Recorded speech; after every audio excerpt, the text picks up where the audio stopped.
300,000 units of this serum were to figure prominently in the history of Alaska. So was the name of Dr. Curtis Welsh, the only doctor in Nome, Alaska in 1925. Gray-haired Dr. Welsh had come to Alaska, and especially to Nome, like so many other thousands, having heard of the great gold rush, the discovery of 1898 in Nome. Like so many other thousands, he landed on the beach. Those early prospectors and stampeders built a tent city that stretched for miles along the ruby sands of Nome. And so it was that Nome had a great heyday. But then by 1925, the population had begun to decline. Most of the gold mining was being done by giant dredges now. Nome was a village of some 1,500 people, approximately 1,000 whites and about 500 Eskimo and mixed. Gray-haired Dr. Curtis Welsh was worried. Well, he might have been. He'd been examining some children, and he saw sore throat symptoms that he thought perhaps could be diphtheria. His reasons for worry were well-founded. Nome, being isolated as it was on the far western point of the Seward Peninsula, was cut off from the world in January. All the water routes were frozen and air service hadn't started, and the only way to get anything to Nome was by a 2-week dog team relay from Nenana, some 684 miles away. Well, Dr. Welsh worried, but there was nothing conclusive until he went to the home of 6-year-old Eskimo boy Richard Stanley, January 21st, 1925. Dr. Welsh reports, "I was called to a case, an Eskimo child, 6 years old, found the mouth and nose one mass of fetid, stinking membrane, which on being disturbed bled profusely. This case was conclusive." Dr. Curtis Welsh immediately notified the city fathers. They gathered to talk about Nome's predicament. There were lots of things they could do and that they would do. But one thing was that they sent out a cry for help that would ring around the world.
After the word had flashed out by U.S. Army Signal Corps telegraph, the city fathers sat down to ponder their condition. Dr. Curtis Welsh reminded them that the only serum they had was 6 years old, only 80,000 units. It took 30,000 to treat someone who had been exposed. Also, Dr. Welsh reminded them of the isolation of Nome and the native population, the Eskimo people, who had in 1900 and 1919 suffered from white man's diseases. Flu and smallpox had wiped out entire villages. The city fathers knew that the major problem they faced was one of distance and isolation. In the winter of 1925, January, all the water routes were frozen and no vessels could get in and service the small village. They considered the air route, the possibility of the fledgling air service over in Fairbanks, of servicing Nome. There were only 2 biplanes available, and they had been taken down and stored for the winter months. It was doubtful whether, with the temperatures 40 and 50 below zero, a pilot could fly along the route. They thought then of the third possibility, and that was the mail route. The City Fathers believed that this would be the most reliable system to use, even though it would take 2 weeks.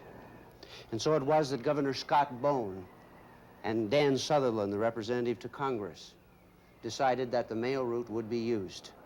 Meanwhile, a search for serum was going on, and to everyone's relief, they found 300,000 units of fresh serum at the railroad hospital here in Anchorage.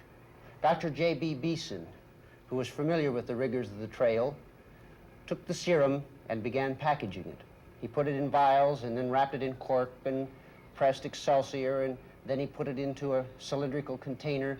He wrapped that container with a quilting material and put that container in a bag, and finally it was ready for the journey on the train. It was put aboard that train, and then the 298-mile journey began up the Susitna Valley and past Mount McKinley and through the Alaska Range.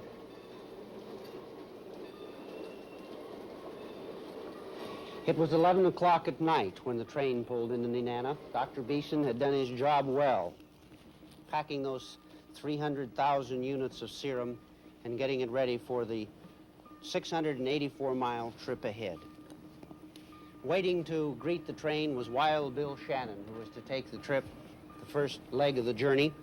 Wild Bill lashed the serum to the sleigh. This type of mail sled was prevalent along the route that they were going to take. There were many hardy mushers standing by, along with their faithful dogs. When I say hardy, they needed to be, for this was going to be a race that would test the very best in man and dog. When Wild Bill Shannon started out on the trail from Nenana, he could feel the temperature dropping slowly from 40 to minus 45, and finally down to a searing minus 50 below. When he felt the temperature dropping, he was mindful of his dogs, and he slowed them so that they would not frostbite their lungs as they traveled along. The first leg of the journey from Nenana to Tolovana was 52 miles. And when Wild Bill pulled in to Tolovana, he found his friend Dan Green waiting. They quickly lashed the serum to Dan Green's sled, and he took off on the second leg of the mail route. This was the mail route, only it was shortened. There were additional teams standing by. And as he mushed toward Manly Hot Springs, it had warmed to 30 below zero. However, a wind sprang up, and Dan Green mushed into this wind, which was 20 knots, making a combined chill factor of 82 degrees below zero. Johnny Folger took the next leg from Manly to Fish Lake. The next leg of the journey was going to be up to Athabascan Indian Sam Joseph, who was short and stout and ready for the trip ahead. It was 26 miles, and Sam Joseph was to make that 26 miles in 2 hours and 40 minutes, averaging a fantastic 9 miles per hour. Little did Sam Joseph know that his name and that speed would be telegraphed to millions of people around the world. At the next stop, the mushers again conversed, and this time about the worsening condition in Nome.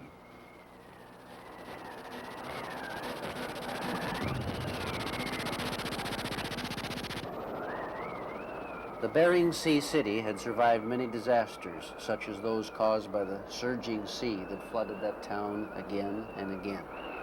Now, 5 were known dead, and at least 30 advanced cases of sickness were reported. A morbid pall hung over the isolated city. Dr. Curtis Welsh and his brave wife, Lulu, took every precaution available. Mayor Maynard and other Nome officials gathered at city headquarters for a 24-hour vigil.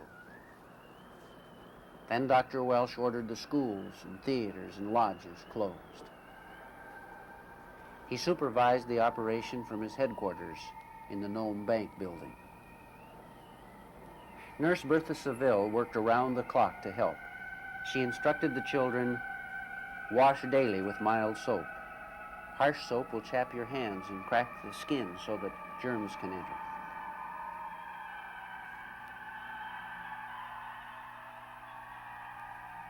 Back on the trail from Tanana to Callens, Titus Nicolai was to take that valuable 300,000 units of serum, pack that package on his sled, and take off on the next route, which was 34 miles.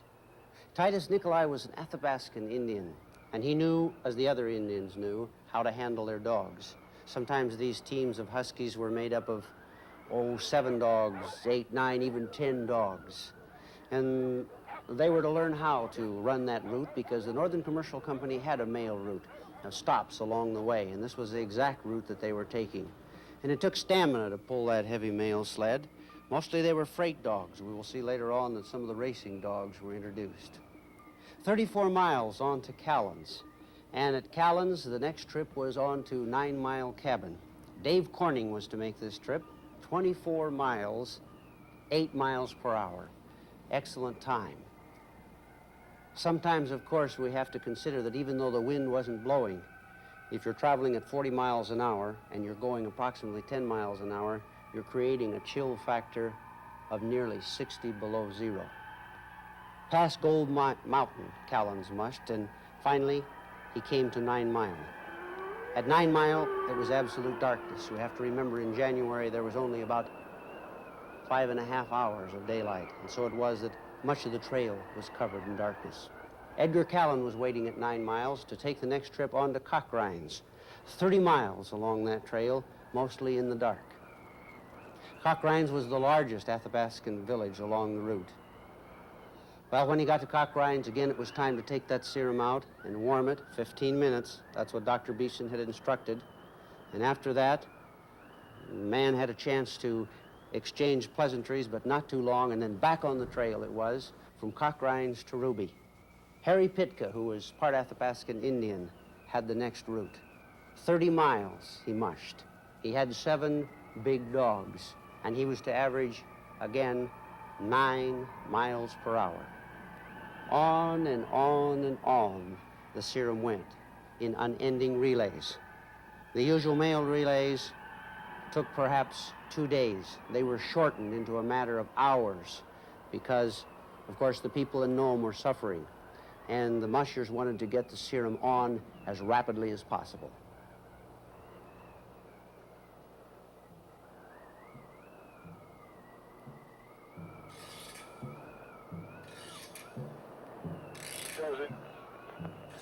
Word was spread to a waiting world by telegraph and then on by telephone. The race to Nome pushed the news of prohibition, gangland slayings, and the speakeasies aside for a while. Headlines everywhere featured the drama of the race, and editors quickly saw that stories of the serum drive sold newspapers. Dog team drivers and times were featured, and the situation was often embellished with purple prose about howling winds and 60 below. Well, considering what was actually taking place, the absolute truth concerning the men, temperatures, and the plight of Nome would have been enough. As the word flashed around the world of the great serum race to Nome, people all over the world read of this struggle of man and dog against the elements from the comforts of the living room. But certainly the mushers were not concerned about publicity. Their one goal was to take that serum and to take it to Nome as fast as was humanly possible. And so back at Ruby, Bill McCarty was to choose among 27 dogs in a kennel to pick the very best team to go forward. He had 28 miles to make it from that gold camp on the north bank of the Yukon River all the way to Whiskey Creek. And so it was that he started out and there was a storm, and Bill McCarty remembers being just barely able to see the dogs in the sled as he traveled along that 28-mile route. At Whiskey Creek, the next stop, the serum passed to Edgar Nollner, who was just 21 years old. Edgar started from Whiskey Creek, and Whiskey Creek derived its name from some rather unscrupulous white people who used to cache their liquor there to trade with the natives. Edgar Nollner had a lead dog whose name was Dixie. And Dixie led that team of big gray Malamutes at a great speed. Dixie had won the Ruby Derby several times. Speaking of lead dogs, it's a rather indefinable something that makes a lead dog. Sometimes it just happens. Galena was the next stop from Whiskey Creek, and at Galena, George Nollner, Edgar's older brother, was waiting and ready. The next trip was to Bishop Mountain, 18 frozen miles away. Along the Yukon River they traveled. And George Nolan had just been married, and he was rather loath to leave his cabin and head on the trail, but he knew his friends in Nome were in trouble, and that precious serum, packaged so well, must go on. Along that Galena to Bishop Mountain route, George Nolan was to face temperatures of 40 below zero. At Bishop Mountain, the serum passed to Charlie Evans, and he lashed it on his sleigh once again and started off. He had 30 miles to go, and this particular 30 miles was to prove among the roughest stretches on the entire Serum Race to Nome. He warmed the serum for a good hour before he started out because it was very frigid, and he could feel the searing in his nostrils, and he knew the temperature was dropping down, and Charlie Evans was to report 64 degrees below zero. There are terrific dangers to man and to teams at temperatures such as those. The more seasoned mushers knew that dogs would begin to freeze up at this temperature, and especially in the exposed area of the groin. And so it was that they carried rabbit skin blankets along so that when the dogs began to stiffen up, they could get out and they could wrap the rabbit skin blankets around their groin area and keep them from freezing. But in this 9-dog team, it so happened that 2 dogs were to freeze in the groin area, for Charlie Evans had no blankets available, and those 2 dogs were later to die. It was serious business, deadly serious. But something that was to happen, called the Great Fairbanks Airplane Controversy, was to lend a little comic relief to an otherwise deadly serious situation. Fairbanks at this time was the center of Alaska's infant aircraft industry, and residents bombarded officials with requests to fly the serum to Nome. The Daily News Miner's Ron Font Thompson wrote, "Fairbanks is standing by, beating its sourdough wings off, trying to rush to the help of its friends, but is restrained from so doing." Fairbanks Airplane Company's 2 biplanes were dismantled for the winter. Jimmy Rodabaugh gave word to assemble a plane, and this in spite of the 50-degree below temperatures, the open cockpits, and the thought of the searing chill factor. Finally, the government gave Roy Darling permission to, quote, fly his head off for delivery of the second batch of serum to Nome. But the plane's oil would congeal at 50 below, and other mishaps occurred at Weeks Field. Icy, piercing cold. Only those people who have experienced 40 degrees and 50 degrees below zero understand what happens to the body and sometimes to the minds in that temperature. One of the most important things is the proper clothing, and the mushers would have heavy parkas on, and they would have their hoods up and ruffs with long fur to protect their faces. Footwear was most important. The Athabascan Indians had their moccasins and their mucklucks, and the Eskimos had mucklucks such as these, made from the giant bearded seal on the bottom, or ugruk.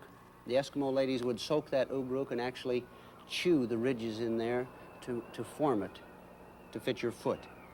On the top part would be something like seal skin. And then they would put grass for insulation in the bottom. That footwear served them well, and they would need that for the challenge of the trail. It was Nolado to Caltag with Tommy Patsy, Caltag to Old Woman by the wiry jack screw in his team. Victor Onegek churned the snow from Old Woman to Unalakleet. And the next leg was from Unalakleet to Shaktulak. Miles Gunagnan, an Eskimo, took this 40 miles. Wind exposure and drifts caused Miles Gunagnan to break trail the entire 40 miles. As he broke trail, he thought of the difficulties lying ahead for the next musher. He was a part Eskimo, part Russian. His name was Henry Ivanov. He would take that serum after the leg, Unalakleet to Shaktulak, and he would head on the next part of the trail, but he was only to go 1/2 mile. So far along the trail, the dogs had been pulling heavy freight sleds, sleds that were set for mail delivery and for delivering around the gold mining fields. But from now on, we were going to see a sled that was smaller and shorter and lighter than the great freight sled. It was very sturdy indeed. For we're going to talk about Leonard Seppala, who was at that time the swiftest, the fastest racer, not only in Alaska, but perhaps in the world. Leonard Seppala was a spry gentleman, and in his early day in Nome, he had been a great ski enthusiast and had won many races that way. He was 144 pounds. He was 5 feet 4 inches tall. Leonard Seppala was used to mushing his Siberian Huskies 100 miles a day. He had won race after race and accumulated many trophies. So it was natural that they would decide to send Seppala south to intercept the serum. He intercepted Ivanov just out of Shaktulak. And Ivanov had come but a half a mile on the route, and he saw the plume-tailed Siberian Huskies heading past him, and he almost didn't hear him, but Seppala heard faintly, "Serum, turn back." And so he did, and there was no question but what Ivanov would transfer the serum to the faster Siberian Husky team, and Leonard Seppala, who had already mushed a great deal of miles that day, had to turn around in the force of the wind and mush backward over the trail. The wind rose and blew his husky dogs, sometimes the Siberian Huskies, clear off the trail. Here, Seppala had a decision to make. Whether to skirt all the way around the bay, this area, Norton Bay, or to take across the water. He could hear the creaking of the ice, and of course he was worried about his dogs and especially about the serum, for there were open leads frequently in this area of water, which meant disaster. Thinking about the children back at Nome, his friends, and all the problems that they were facing, Seppala decided to go the route across Norton Bay, thus saving several hours. As the wind blew, Seppala could scarcely see ahead of him, but Tojo, the lead dog, traveled a straight line across Norton Bay. Seppala also often discussed Tojo with people, saying that this errant puppy, who gradually worked into becoming the lead dog in all of Alaska, could always travel a straight line. This time it was an asset, but sometimes when Tojo would try to take that straight line, it meant up over bluffs, and Seppala laughed about that as being maybe a little bit of eccentricity of genius. And so it was that they made their way across this trackless ice, and sometimes there was glare ice, sometimes they were blown over. He had to right the sled again, but still he mushed on. When the dogs would stiffen up, Seppala would stop and rub them and talk with them affectionately, and the mushing would continue. Finally, after what seemed hours and hours and hours, Seppala could see Isaac's Point. This was perhaps the toughest portion of the entire trail. And when he reached Isaac's Point, he thought he had to go all the way on into Nome, and so he decided to stop there. An old Eskimo gentleman was there, and he got into a sod Eskimo hut, put the dogs up, and for the first time, over 500 miles, the serum rested, and so did Seppala. The next day, in a driving wind and 30 below zero, Seppala hitched the team and headed off for Golovin. The dogs had been traveling day after day in getting ready for this feat, and it was going to go down in history as one of the most fantastic mushes of all as he headed in toward Golovin. And as he traveled, frequently there were drifts to fight through. Frequently the trail wasn't there, but Tojo seemed to have the sense to follow the trail anyway. Finally, he virtually staggered into Golovin. Leonard Seppala and his famous Siberian Huskies had mushed 91 miles through fierce howling winds and temperatures that ranged down to 30 below zero. It was a miraculous feat.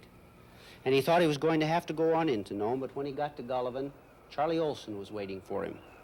Charlie Olson was a large, rugged individual, and he loved the land, and he loved his dogs, and he loved the people of Nome, and so he strapped that canister on and took over from Leonard Seppala, and he headed to Bluff Roadhouse.